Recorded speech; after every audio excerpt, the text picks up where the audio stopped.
சகரியா 9வது அதிகாரம் 12வது வசனம் இப்படியாக சொல்கிறது, நம்பிக்கையுடைய சிறைகளே அரணுக்கு திரும்புங்கள், இரட்டிப்பான நன்மையை தருவேன், இன்றைக்கே தருவேன். இதை கேட்டுட்டு இருக்க நீங்க இன்னைக்கு ஏதோ ஒரு சிறையிருப்புல இருக்கலாம். வியாதி, வறுமை, பலவீனம், கஷ்டம், இப்படி ஏதோ ஒரு சிறையிருப்பு. ஆனா அந்த சிறையிருப்பின் மத்தியிலையும் நீங்க ஆண்டவரை தேடிட்டு இருப்பீங்க.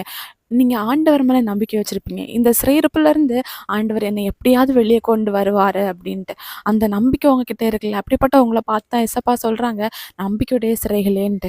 உங்களை ஏசப்பா எங்க வர சொல்றாங்கன்னா அரணுக்கு, அரணாகி இயேசு கிட்ட.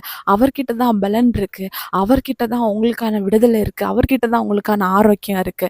அது மட்டும் இல்ல, நீங்க எந்தெந்த ஆசீர்வாதங்களை எந்தெந்த ஐஸ்வர்யங்களை இழந்தீங்களோ அதுக்கு பதிலா ஆண்டவர் ரெட்டிப்பான நன்மையால நிரப்ப போறாரு. பரிசுத்த வேதாகமத்துல யோபுடைய வாழ்க்கையிலையும் பல பல சிறையிருப்பு, எல்லாவற்றையும் இழந்தாரு. தன்னோட சரீரத்துல முழுவதும் வியாதி.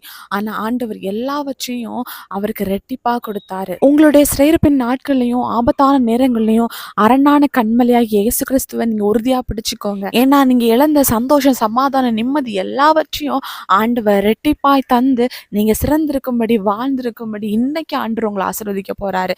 விசுவாசிங்க, அற்புதங்களை எதிர்பாருங்க. இயேசு கிறிஸ்துவின் நாமத்தில் ஆமென்.